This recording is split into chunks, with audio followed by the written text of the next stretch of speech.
So, welcome aboard. This is the Passball Show brought to you by JohnPielli.com. John Pielli, happy to be with you on a Saturday, the 18th of November, 2017. Lots of things that I do want to try to talk about today. We're going to do Pielli's picks. We're going to pick 5 games with the spreads for the National Football League coming on Sunday. And we will be able, with that, to try to work on a record that's not looking so good right now at this very moment. Right now we're sitting here at 4-6. We're looking to hopefully get closer to 500 or perhaps get a little better with a couple picks. And like I said, what we'll do with it is we'll pick with the spreads as well. So there's a chance that a team that I pick could win and still lose based off of the amount of points that are predicted. The Passball Show, like I always told you, is all about baseball and its history, which is what I love and follow, and that's what I do. Controversial sports topics, and most importantly, trying to be a voice of reason when it comes to the United States of America, this country that we live in. And like I said before, if you don't live in the United States of America, you are probably looking at this country and laughing at the state at which this country is in. And it has a lot to do with the people. And I'm not saying we're at a point where we have to change the people. I think it's something that's probably impossible to do and something we probably will never have the opportunity to do. But I'll make a relation as it pertains to the world of sports. We could talk about a team that is struggling to perform. The players that are on the field are not getting the job done. And what do the fans and the media usually do? They blame the coaches. They blame the front office. In some cases, they blame the owner. They blame everybody else for the exception of the players. Now, I like to quote the great Art Williams, who is really the founder of term life insurance. And he was an old football coach. And he talked about how he can draw up the greatest plays that, based off of the way that they're written, there's no way that they could fail. But the only thing that could screw these great plays up that are flawless, perfect, is you. And if the players don't execute the plays right, things don't work out. Teams struggle. Drives end up failing in the world of football. But pretty similar to what we're talking about with the United States of America. The United States of America is set in its principles to be the freest nation that exists. A nation where anybody can come in and be an American citizen. It doesn't matter what color your skin is. It doesn't matter whether you're a male or female. It doesn't matter what your religion is. It doesn't matter what language that you speak. It doesn't matter what your heritage is. It doesn't matter where you come from. You could come from any nation and have any heritage and any nationality, and you could be an American. America has the freedom to where you don't live in a communist society. You live in a democracy. You have the right to live your life however it is that you want to live it.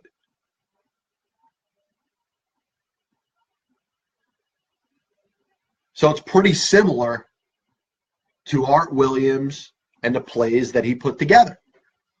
Art Williams designed the greatest plays and plays that are set to be so flawless. And the only people or the only person that could screw it up is the players on that team.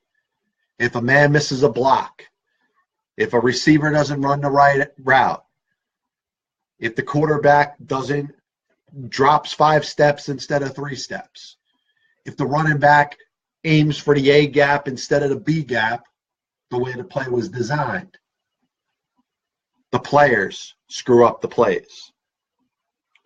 So as this applies to the country, the landscape is printed out there for you. We have the opportunity to have freedoms that wouldn't exist in other nations. The United States of America is accepting of everybody. And the only people screwing it up are the people of this country.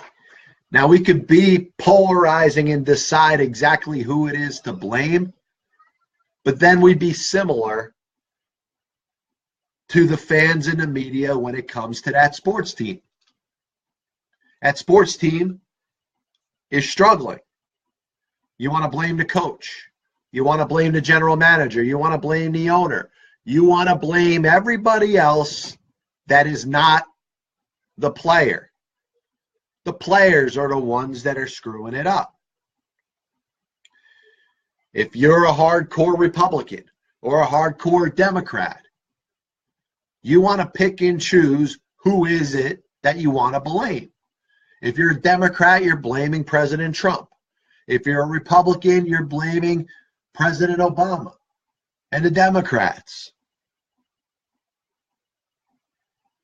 Once again, going back to the point, it's like the fans and the media blaming the coach and the general manager for the bad performance of a football team or a baseball team or a hockey team or a basketball team. Let's talk for a second about individual sports like golf and tennis. You know what? If a tennis player loses in the first round of a major tournament, Wimbledon or the U.S. Open or the Australian Open, they have nobody to blame but themselves. They can't blame their coach. They can, but they sound pretty silly when they do that. But if you are an American citizen,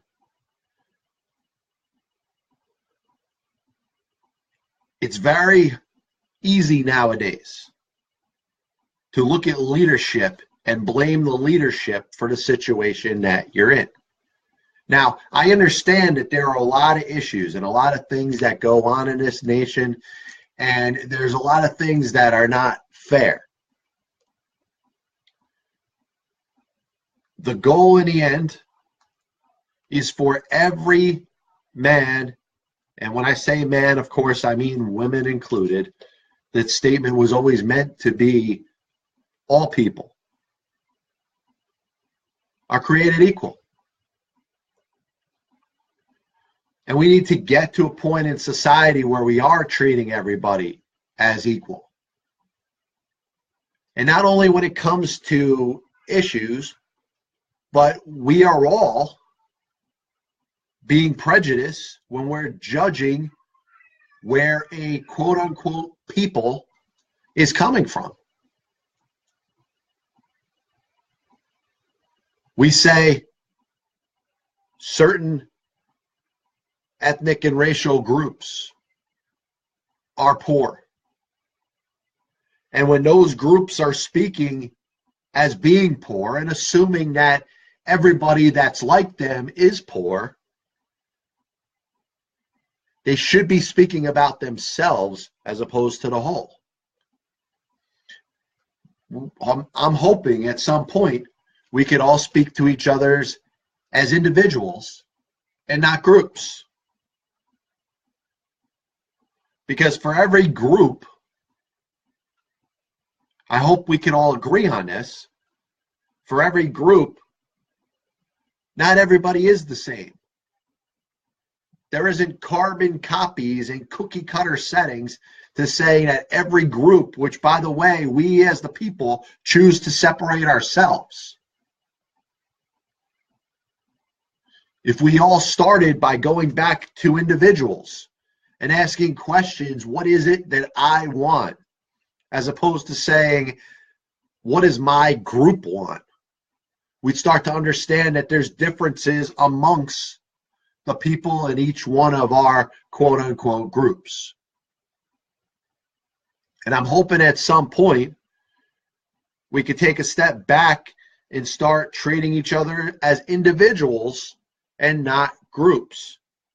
And then we can get through the progress that we need to make to treat everybody equal, regardless of what we look like or where we come from or our sexual preference. We treat each other as individuals, because for every one of these quote-unquote groups that we try to judge each other's by, there's a jerk in there. There's somebody that is not to want to be associated with because of the way that they act. It doesn't mean the whole group's that way. It means the individual is that way. So going back to the point that I made before, in sports, we should go more along the lines of blaming the players. If a team is doing a bad job, the players should take the first round of accountability. Going back to R. Williams, if the fullback didn't make his block and a wide receiver ran the wrong route and the quarterback took too long to release the football when he was throwing it, the blame is on them, not on the coach. Going back to hopefully round up this point that I'm making,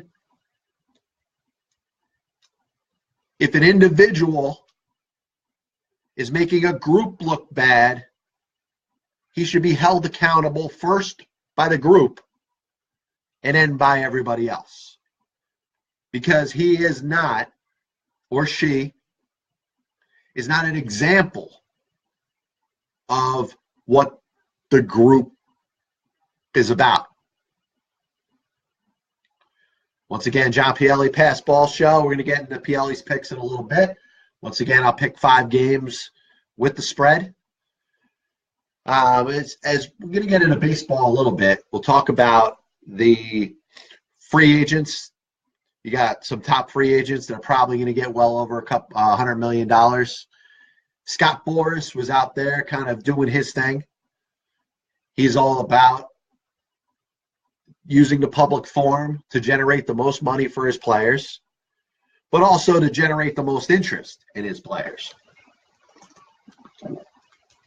And he was speaking before about how certain teams in certain markets need to get more involved. And of course, if he's able to do that, if he's able to generate the interest in teams by speaking out, then he has a better opportunity to earn more money for his players. Scott Boras is the premier agent in all Major League Baseball. The top players want to use him as their agent because they feel he can get them the most money. So I don't have any issues with anything that Scott Boras does. I know his motives are there to serve himself. And you know what? He would not have been as successful of an agent if he didn't go through the practices and the things that he does. He's representing the player. He needs to make sure that he finds the environment that, first of all, is going to give him the best contract, compensate the player the best, and he could go back to that player and have a discussion. Is this a good fit for you? Is this a place where you would like to be? Because you know what? They're interested in you. They're interested in compensating you in both years and the term of your contract with money. Player has to decide, do I want to play there? Would I feel comfortable playing in this city? And obviously, when Scott Boras is involving the bigger markets, the price goes up for said player. So he's representing Eric Hosmer. He's representing JD Martinez. And if I had to pick 2 free agents out of this coming class that will be the most compensated, it's probably these 2 players. I want to talk about JD Martinez for a second because I spoke about him several years ago on a Past Ball Show. And the reason I'm talking about several years ago, because I was talking about a different JD Martinez. Not the JD Martinez that we've grown to know and love. Playing the 3.5 years with the Detroit Tigers and going over to the Arizona Diamondbacks in a deadline trade and managing to hit 29 home runs in 62 games. There's no doubt he's one of the premier power hitters in all of baseball. He burst out on the scene in 2014 as one of those quote-unquote late bloomers. 2014, he played 123 games. He hit 23 home runs, hit .315. Got himself emerged as the everyday right fielder for the Detroit Tigers, backed it up with a 38 home run season, and hit 22 home runs in 120 games in 2016. By that time, he had developed as a good all-around player. What some people know, and if you're a baseball fan, I trust you that you do your research and you know where certain players come from. This was a guy that was drafted in the 20th round of the 2009 draft. Made his major league debut 2 years later in 2011. And I go back to 2011 because that was the first year we started the Past Ball Show. October of 2011, we did a couple shows. We started speaking with bloggers, speaking with people in the media, speaking with people that liked to hear the sound of their own voice as much as I like the sound of my own voice. And we're talking baseball. And I kept bringing up JD Martinez in 2011. And if you remember the 2011 Astros, and of course we're talking about after the season, so we're in October and November, they had this 21-year-old second baseman by the name of Jose Altuve, who nobody heard about, and nobody was talking about him being a legitimate prospect. Well, the same guy won the American League Most Valuable Player Award this year. This was a team in Houston that had a long way to go because it still had many veteran players on it that they knew that they were going to have to move, and they already started the process by trading away some of their veteran players. And the goal was to build this thing back up, and in 3-4 years, they were going to be as good as anybody in baseball. And they're going to be able to sustain it once they had this success. So in addition to a 21-year-old Jose Altuve, who once again, I want to make sure that we understand. You know, the back of the baseball card, when you look at it so recently, or, you know, the most recent year in baseballreference.com, that's what we react off of. We react off of Jose Altuve winning the American League Most Valuable Player Award, hitting .346, having 204 hits, 112 runs scored, the OPS plus of 164, being, like I said the other day, the best player on the best team. And it's easy to judge Altuve as being one of the best players in baseball. But when you go back to 2011, the 21-year-old Altuve from Venezuela made his major league debut on July 20th, was looked to be a decent player, a decent young player who could play a good second base, could probably get his share of hits. Maybe somewhere along the line he could be an all-star, but nobody looked at him as being a potential MVP. And the years go by, in 2012 when he made his first All-Star appearance. Now, he makes his first All-Star appearance in 2012 in a year where they had to put a Houston Astro on the All-Star team. Remember, a 111-loss season in 2011, a season in 2012 where the Astros would lose 107 games. It's not a good baseball team. You're looking at the regulars on that team. Brian Bogusevich hit 203 in 146 games. Altuve played 147. He was the only player that played any more than Bogusevich. You want to say a pitcher might have been more deserving. Their best pitcher that year was Lucas Harrell, who went 11-11 with a 3.76 ERA. Their closer was Brett Myers. He had 19 saves in 30 innings for a whole season.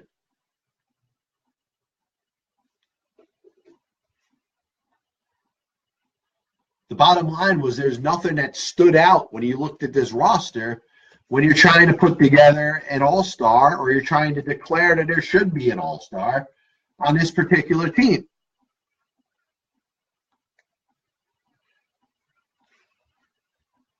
So going back to Altuve, he has to be an all-star. So he gets what a lot of people may disagree with me on, a cheap all-star selection. He hit 290 for the season, 7 home runs, 37 runs batted in 147 games, a 740 OPS, an OPS plus of 101, which, by the way, league average is 100. So there's nothing that would make you say that this player in 2012 at age 22 had emerged to be a superstar. He becomes more of a focal point of the team the next year, but his OPS plus was just 89, which is below league average. Has a breakout season in 2014 where he has 225 hits 341, wins the batting title, and things start compounding in his favor. He became one of the best players in baseball in 2015 with his third All-Star appearance, the second of whom was deserved. So what am I getting at when I'm talking about Jose Altuve and comparing it to JD Martinez? JD Martinez in 2011 was a 23-year-old outfielder who was thought of to have a ton of power,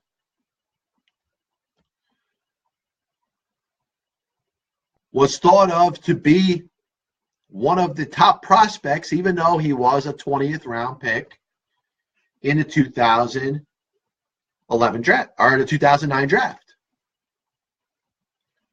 So why am I talking about JD Martinez, a free agent, and talking about his days with the Houston Astros? Because the Astros were the ones that dropped the ball. And if you watch the progression of Jose Altuve from 2012 to now, you saw how he became one of the best players in the game. And it didn't just happen overnight. I told you, his second full season, not counting 2011, his performance in 2013 was below league average. But the Astros stuck with him and ran him out there every day. They did that because they had no other option. They had room to play a player every day when he was playing below league average. So JD Martinez in 2013, when Jose Altuve is having a below league average season, the Astros decide that they're going to cut bait with JD Martinez and give up on him. Now, I understand Altuve was hitting about 280, and JD Martinez was hitting 250. Jose Altuve had an 89 OPS plus. JD Martinez's was 79. So you're talking about two below league average players. But the 2013 Astros aren't running anything out there that's worth looking at for the future. The 2013 Astros lost 111 games under Bo Porter in his first season as the team's manager. They're running outfielders out there like Brandon Barnes and LJ Hose and Justin Maxwell. You're essentially looking at journeyman players. I understand Hose was just 23 years old, but Barnes was 27 and Maxwell was 29. Marwin Gonzalez, who was a key performer in the World Series winning team this year, was not thought of as really a prospect at all. They didn't have a position for him. He was hitting 221, OPS plus in 58. Remember, I said the league average is 100. So the bottom line is, when you're giving up on JD Martinez in 2013, what is it that's better for you that you're putting out there? Fans really want to see Brandon Barnes. Fans really want to see LJ Hose. No. So the Astros, who get a ton of credit for the way that they went through their rebuild, brought in a series of the right players, and built their franchise to a World Series championship, dropped the ball on JD Martinez. And being closed-minded, you just say, oh, he became a late bloomer. Jose Altuve didn't burst on the scene until his age 24 season. That 2013 season was just as bad as JD Martinez's. I understand Altuve hit 283 and Martinez hit 250. But the Astros allowed Altuve to play in 152 games that year. JD Martinez didn't play in that many games. So 2014 comes, Altuve is on the team and Martinez is not. Altuve hits 341. His career starts going in the right direction. And within the next couple of years, he becomes one of the best players in the entire game. JD Martinez is let go by the Houston Astros, released in the end of spring training in 2014. The Houston Astros, a team who is running absolutely nothing out there for the 2014 season. And I understand there's younger players that are on the way. In 2015, they start to get a group of these young players. They start to perform at the same time, and they become a playoff team. But you decide at the end of spring training that year, you're going to give up on JD Martinez. And I talked about it on this show in 2011, that this was one of the premier young sluggers in the game. He has tremendous power. He just needs an opportunity to play. Where else are you going to have the most opportunity to play than a team that is completely rebuilding? And the Astros were. So everybody that says the Astros made 100% of all great decisions, they missed the boat on JD Martinez. And it wasn't just he went to Detroit and got lucky. He emerged the same year as Jose Altuve did. Yes, he was a couple of years older. But the same 3 years that I'm talking about that it took Jose Altuve to make his major league debut in 2011, become an everyday player, and be an average major league player or below average his first 2 seasons, and then get another season to play full time. He went out there and put up numbers. His 4th season. But JD Martinez couldn't make the team out of spring training. So Martinez comes up in 2014 with the Tigers, hits 315, 23 home runs in 123 games, OPS plus of 154. It wasn't a shock. It was a player finally getting an opportunity to play. And it's weird that he gets a chance to play on a team in Detroit that is ready to win. So he becomes an added piece on a team that's making a run to win the division, to make a run in the postseason. Halfway point here on the Pass Ball Show. There's the cuckoo clock. Once again, this is John Pielli, Pass Ball Show, brought to you by JohnPielli.com. Be with you up until 7 today. We'll be back with you again on Tuesday. We'll have JD Martinez talking a little bit of soccer. So if you're a soccer fan, I want you to tune into the show. It won't just be about soccer. It will also be about baseball, sports, and how we unify America. The three things that are the most passionate to me outside of God and my family. So we're talking about JD Martinez. In 2014, he has his breakout season. There's no accountability put towards the Astros for just simply releasing him. Maybe they tried to trade him and they couldn't find the right deal. But the 2014 Astros, which I want to go at because they made a mistake here, and this isn't a hindsight mistake. This is a mistake where they had talent and they decided to give up on talent early. So I blame the Astros scouts. I blame the Astros front office. George Springer comes up and makes his debut that season. Hits 20 home runs in 78 games.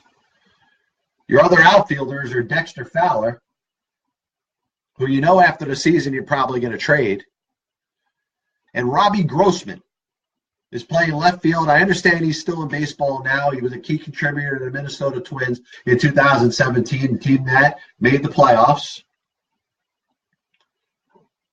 But you tell me you didn't have room to put JD Martinez in left field for you.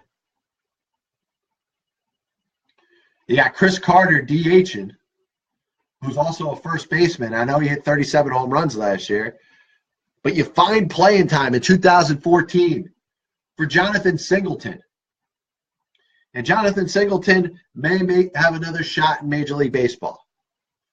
He is the prime example of the modern-day power hitter, a guy that's swinging for the fences every single time.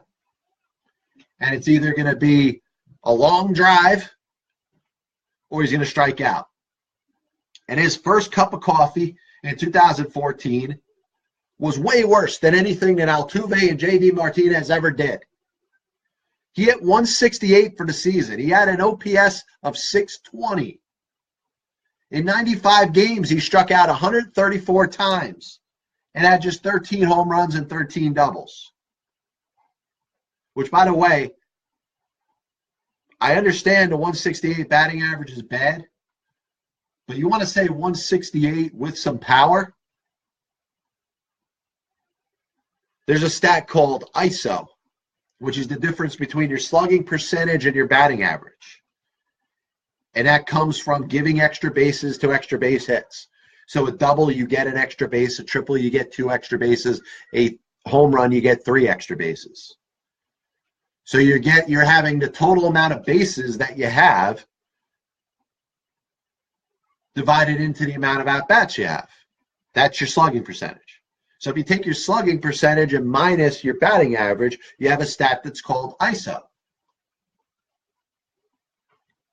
For a guy that has a lot of power, you can make a case that his batting average doesn't matter as much. But you have to show some extra base power. Half of his hits were for extra bases. Well, if you only got a hit 17% of the time you were up, you have to make more of your hits count than half of them. So the Astros make a decision to play John Singleton for 95 games and are okay with him batting 168. They very well could have played Chris Carter at first base. They very well could have played JD Martinez another season. And you would have seen that he would have emerged. Like I said, he hit 23 home runs for the Tigers that season.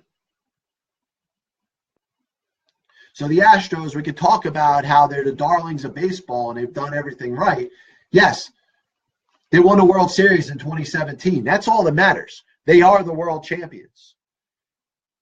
If John McGraw was their manager, he would have them wear a shirt in 2018 that says world champions on it. They deserve credit for this season. But you're also talking about a franchise that willingly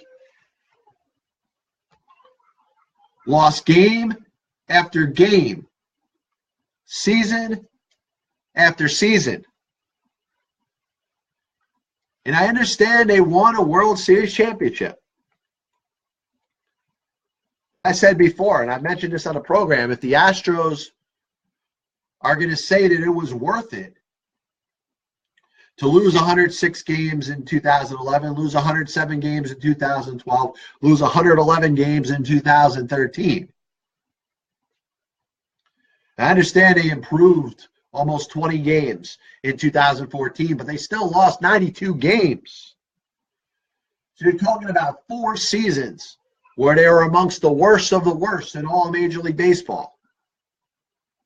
They've had 3 winning seasons since and 2 playoff appearances.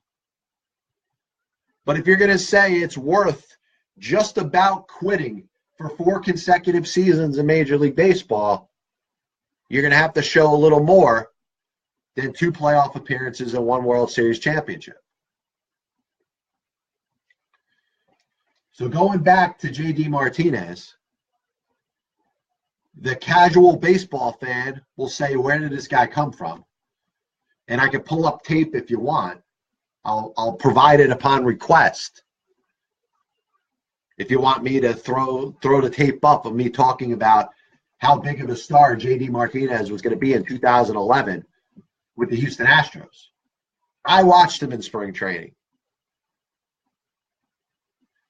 The Houston Astros themselves didn't agree with me and were proven wrong. And JD Martinez is the premier free agent on this market and has a chance to make more in his contract than any other star player or any star player on the Houston Astros. It's interesting to see what Jose Altuve could get in free agency. There's a little while before that happens. The younger players like the Correas and the George Springers have a little time before they hit free agency. And if they can put a couple seasons together like JD Martinez, then they can get a contract like JD Martinez will get this offseason. I think $200 million over the length of the contract might be a little much, but I think he could get 170, 180. And this is a guy that the Houston Astros, a team that had all the time in the world to play all the young players it wanted to. Had all the chance to waste games while they could have looked at any one of their young players, decided that they didn't have room in 2014 for JD Martinez. And he's going to make well over $150 million in this next contract.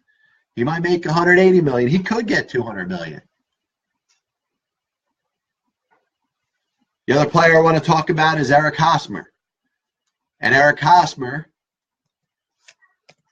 a little bit similar to some of the young Houston Astros players, had a chance when he was younger to play on a bad team. He got a little more fanfare. He was a first-round draft pick, the 3rd player selected overall in the 2008 draft. And just 3 years later, coincidentally, in 2011, which is becoming a referring point on many occasions in the show, Jose Altuve started in 2011. JD Martinez started in 2011. Eric Hosmer started his career in 2011. He finished 3rd in the Rookie of the Year voting. He hit 19 home runs. He hit 293 at age 21. But he got a chance, similar to Altuve, to play on a team that wasn't very good. The 2011 Royals were rebuilding. They lost 91 games. They were kind of moving up. They had Alex Gordon. They had a couple young players by the names of Alcides Escobar and Mike Moustakas. They had this guy, Melky Cabrera, who we all probably know now was on steroids, having a breakout season. Jeff Francoeur, a player who would have either a very good season or a lousy season. Billy Butler was one of their young players that they were building around. Bottom line is they just weren't ready. But they had the space to play Eric Hosmer at first base and start to get him acclimated to be an everyday Major League player. Of course, the Royals got a chance to win their World Series in 2015. I think JD Martinez has more value on the free agent market. I think to put his right-handed bat and bat him fourth on a good team, maybe even a great team, if you want to bat him fifth behind your big slugger, I think he's going to have a bigger impact on the team that he signs with. I would think it would be great if he signed with Arizona. That's a team that's building something to try to be a perennial playoff team after their first playoff appearance in years last year. I don't know if they're willing to pay that kind of contract considering the amount of money that they already committed to Zach Greinke. But they do have their star player, Paul Goldschmidt, who's the only one of the MVP finalists to be on a playoff team. He's on a very team-friendly contract. You have a chance to splurge on JD Martinez, a guy that proved that he could play for you. If I'm the Kansas City Royals, I put it all on a table. And I try to do what I can to bring Hosmer back. Because it's not time to close the door in Kansas City. I understand you had a couple playoff appearances, a couple World Series appearances, and you won one. But you went through 20 years of bad baseball, one winning season in that 20-year span. And just because from a front office perspective, as far as making sure you had players that all weren't hitting free agency the same year, I think Dayton Moore wants to do a little more with this team. If he decides to break it down and rebuild, it's ludicrous. It'll be very sad for the fans in Kansas City that watched the team that they grew and loved win their first World Series in almost 30 years. And they remembered what it was like since the last World Series. It was terrible. 19 out of 20 seasons were losing seasons. You watch players like Johnny Damon and Carlos Beltran and Zach Greinke be developed in your own system, only so you could trade them away and watch them have success at other organizations. You finally have your own group of players that emerge. And now you feel like you can't pay him. You start out by giving Hosmer what he needs, at least be in the ballpark when it comes to the top offer that he's receiving. Now, if some team blows him out of the water and gives him $220 million, you could give him your best offer and say you tried. But if a team gives Eric Hosmer $150, $160 million, and you, as Dayton Moore and the ownership group there, can't have something similar, then you deserve to lose. You deserve to be stuck in the doldrums of the dungeon in Major League Baseball. And when I talk about the doldrums of the dungeon, I talk about the Oakland Athletics and the Tampa Bay Rays. Teams that can develop all the best players in the world that they want, but know at some point they're not going to be able to retain them. And I understand Billy Beane is tired of it. And David Forst is tired of it. They may want to give this group of players a chance. But the Athletics didn't get off to a good start this offseason. They traded Matt Olson, one of their power hitters and young players, to the Seattle Mariners. They made the Mariners better by giving up one of their good young power hitters. Are the Royals going to do the same thing? We're going to find out. I don't think they have the ability to bring back Hosmer and Moustakas and Kane. It's going to cost a lot of money to do that. And I don't expect a lower market team like the Kansas City Royals to all of a sudden spend money that they've never spent before. But if you build your offseason around your star player, really the best player for that franchise since George Brett, it's pretty similar to what the St. Louis Cardinals did after the 2011 season. They won a World Series with Albert Pujols. They made an offer, and Albert Pujols took a better offer for the Los Angeles Angels of Anaheim. That wasn't the Cardinals' fault. They were in it. They wanted their player. They wanted Pujols to be the best St. Louis Cardinal player since Stan Musial. The Royals have a chance to do the same with Eric Hosmer and make him the best Royal since George Brett. This is a day and age where you got to pay the player, though.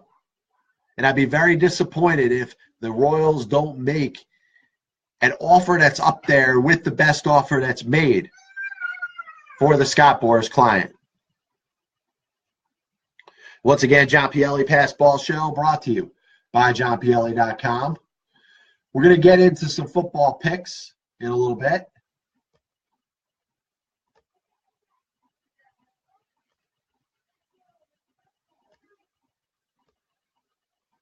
Having a little audio issues, so apologize for that. Was going to play a little music, and obviously that didn't seem to work out.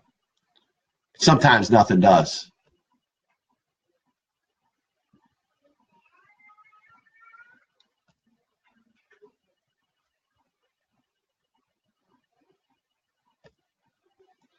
We're going to do some Pielli's picks, which, like I said, we come into today with a 4-6 record since we brought the Passball Show back. We're going to pick 5 games with the spread coming up this Sunday. And there are some very intriguing matchups. There's also some matchups that you look at and you say they're going to be pretty bad. So I'm going to start by picking a Monday night game. You got the Atlanta Falcons traveling to Seattle against the Seattle Seahawks. Seahawks sitting there at 6-3. The Falcons, the defending NFC champions, at 5-4. Falcons coming off of a very big win last week against the Dallas Cowboys. The Seahawks lost 2 players out of their secondary for the season, Richard Sherman and now Cam Chancellor. Devonta Freeman's going to be out for the Falcons. So the NFL, which has been marred by injuries all season, in addition to a lot of other problems, you definitely got to talk about the injuries in the NFL being a big deal. How many star players are done for the season?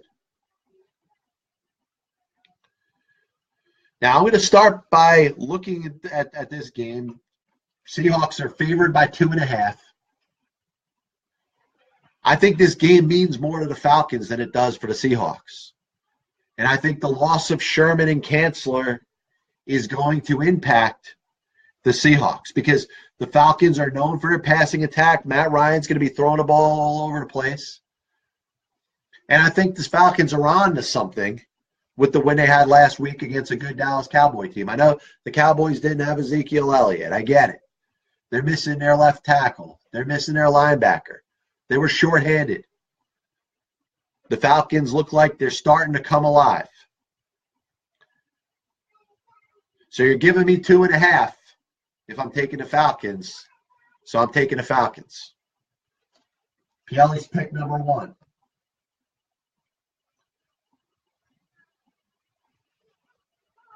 Pick number 2.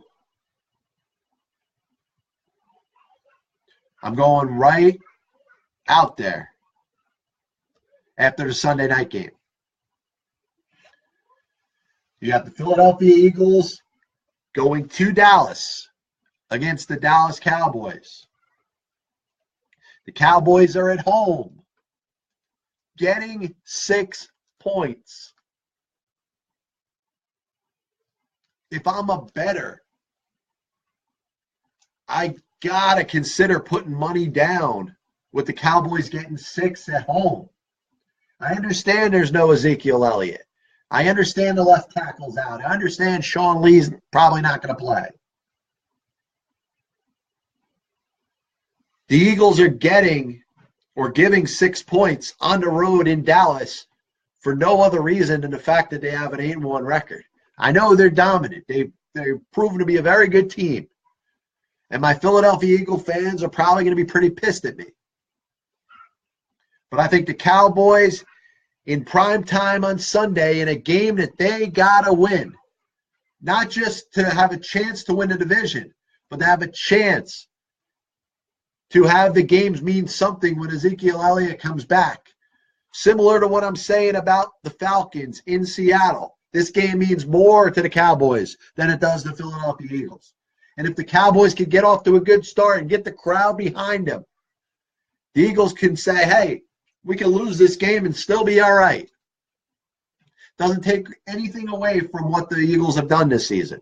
Carson Wentz might be the MVP in the National Football League this year. The Cowboys getting 6 at home. I'm taking the Cowboys on Sunday night. Moving on. I'm going to take another risk. And I'm going to go a very similar reason. And there's a pattern to my picks to this point. I'm taking on the Sunday 425 game with the Patriots going to Mexico City to play the Oakland Raiders.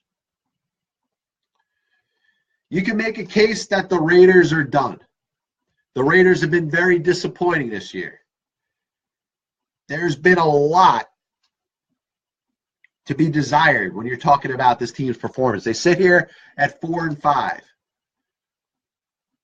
They need a win this week to have a shot at a playoff spot. And I'm not going to go bold and say the Raiders are making the playoffs, but they could take a major step to going in that direction if they beat the Patriots in Mexico City with a ton of Raiders fans there. And the line is high. The Raiders are getting 7.5. And I understand this isn't a home game. They're not playing in Oakland. But they may have more fans coming out supporting them in Mexico City than they did in Oakland. Similar to what I said about Atlanta playing Seattle. Similar to what I said about the Cowboys against the Eagles. The Raiders need this game. And I think they could give the Patriots a fight on any given week. But similar to the Eagles, the Patriots don't need this game. I'm going with the Raiders getting 7.5 in Mexico City against the Patriots. 3 down, 2 to go. Pielli's picks. National Football League version. I'm going to take another intriguing game here. You've heard me talk about the Los Angeles Rams, how they've kind of come into their own. They're sitting here at 7-2. They're scoring 50 points a week. Jared Goff is throwing 16 touchdowns and just 4 interceptions.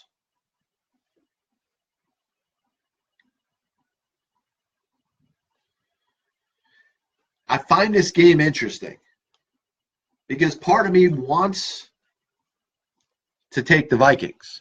They're playing at home.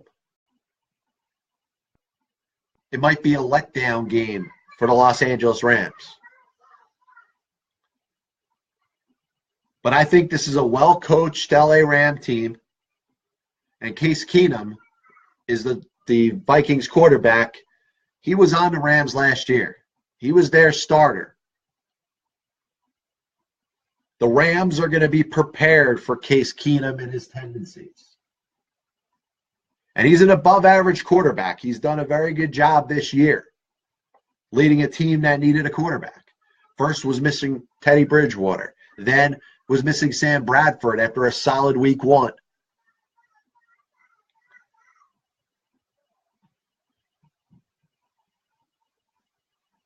So this is a game the Vikings are getting 2.5.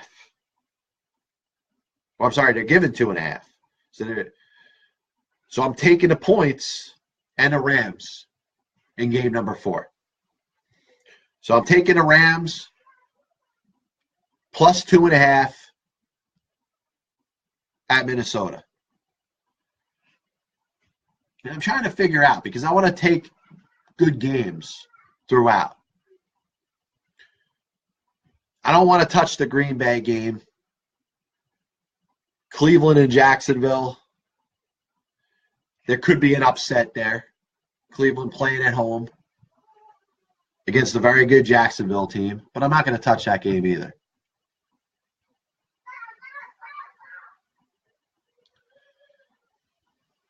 And I decided for my last pick that I'm going to take an upset. And I might have taken a couple upsets already. You could say the Eagles are a better team than the Cowboys. You could say the Seahawks are a better team than the Falcons. But I'm going to take an outright upset. A team that is getting 7.5, going to a place that has been known to be tough to win against a team that's 7-2. And I don't think very much about the Washington Redskins. I don't think they're a playoff team this year. I don't think they're a great team by any stretch of the imagination. But I think the Saints sitting here at 7-2, coming in on a 7-game winning streak, could be due for a letdown. And I think the Redskins with Kirk Cousins can get off to a good start. And they could build on that momentum to going back to one of the themes of my picks this week. If the Saints fall behind, they're not going to go out of their way to want to win this game. So I'm getting 7.5 points.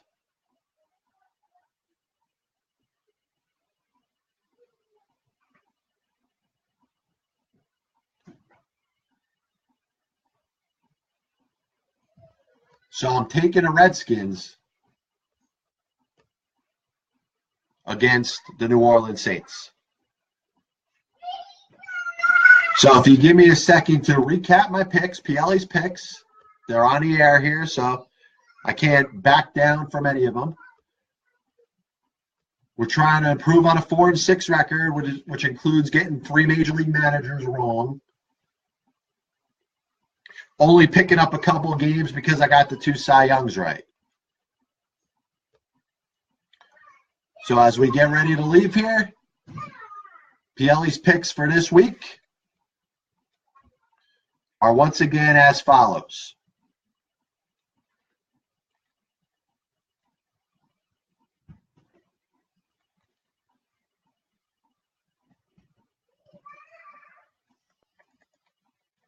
Sorry about that. I had a little trouble on my screen. The Rams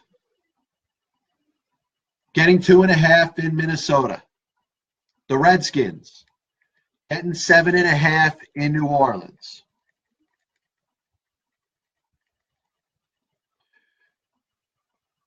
The Raiders getting 7.5 in Mexico City against the Patriots.